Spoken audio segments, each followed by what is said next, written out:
Do you want a recipe for gluten-free sandwich bread that actually tastes good and that doesn't taste like cardboard? I got you.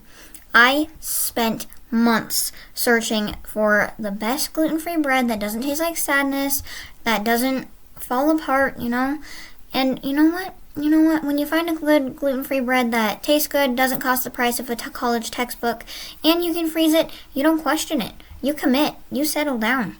So today I'm showing you exactly how I make, slice, and freeze my gluten-free sandwich bread using the Bob's Red Mill gluten-free homemade wonderful bread mix, because I've absolutely mastered this process.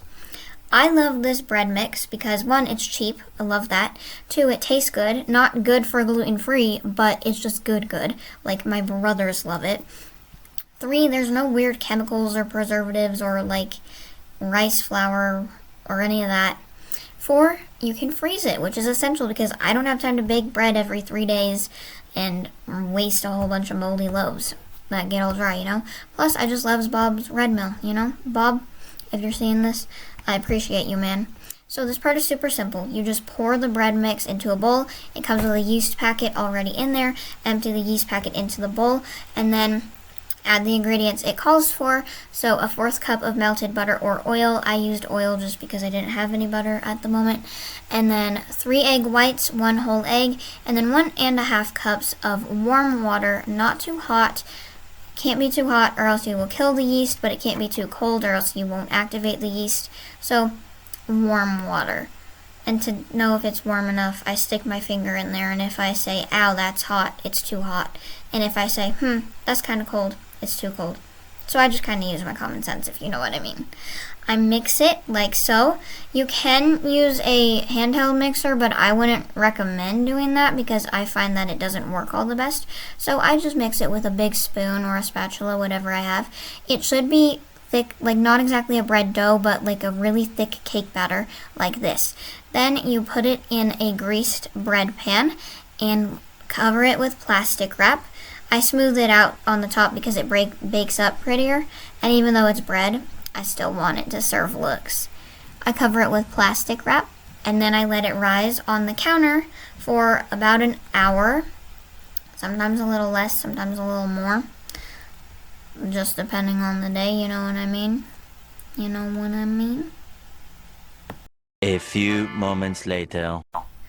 After it has risen for an hour, I preheat the oven to 350 degrees Fahrenheit, which I believe is 175 degrees Celsius.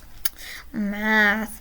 I bake it for 30 minutes uncovered. The bag says bake for 90 minutes at 350 degrees Fahrenheit. You can totally do that, but here's how I do it so it doesn't brown too much or get dry. I bake it at 30 minutes at 350 for 30 minutes uncovered, and then the other 60 minutes covered with foil. Covering it for the last hour keeps the top from turning into a rock, and it changed everything for me, like the flavor, the moisture, the texture. Chef's kiss, amazing. After it bakes, I let it cool completely for like 2 to 3 hours, sometimes 4. If you slice into it while it's warm, you're going to squish it, and it's not going to be fun for anyone, so don't do that, okay? If you want better results, let it cool for like 4 or 5 hours, but if you're in a rush, 2 to 3 works. It just might fall apart a little more when you actually go to thaw it out after you freeze it. You don't have to freeze it either. You just gotta eat it within like a week or else it gets moldy because it's fresh bread with no chemicals. Okay, once it's fully cool, I slice it either freehand like I did in today's video, or with my bread slicer if I actually want uniform slices instead of chaos.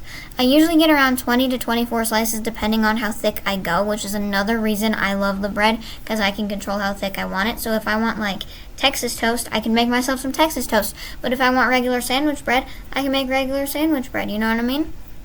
So I will link the bread and the my bread slicer in the description so you can find it there if you would like. Alright, so freezing. This is how I freeze my bread. I make it every 3 to 4 weeks. I take 2 slices of bread, wrap them in plastic wrap together. I do 1 slice and then put a layer of plastic wrap in between, and then the second slice just so that they don't get stuck together. Wrap them all up, and then I wrap them again so they're double wrapped to avoid freezer burn. I just do that with all of my slices, and then if there's one that doesn't have a little buddy, it doesn't have a little partner, that's okay. I just do the singular slice of bread, but that's okay. So then once they're all wrapped up and ready to go, I put the wrapped pears into a freezer bag, and then I put that freezer bag inside of another freezer bag, which you will see in a second, but I put it upside down so the zippers aren't lined up. Why? Because this reduces air leakage and keeps the freezer burn away. It sounds like a lot of plastic, I know, but honestly, it's not that much, and this is what works for me. And plus, I reuse the plastic bags and all of that, so I want to pull my bread out and actually have it taste like bread, not freezer, not ice, not soggy, you know? I use it for sandwiches, toast, grilled cheese, whatever. I can even make croutons with it. Here's my freezer bags like I was talking about earlier. It tastes exactly the same as the day I baked it. Zero gluten-free sadness. So yeah, this is how I make the gluten-free bread that literally saves my life weekly. I'll link the bread mix, the slicer, and everything I use in the description if you want to try it yourself. I highly recommend this bread. Okay guys, don't forget to like and subscribe, and tell me in the comments what gluten-free thing you want me to make next. I have a bunch of recipes that I want to perfect, so let me know. I take suggestions. Okay, enjoy your day. Bye.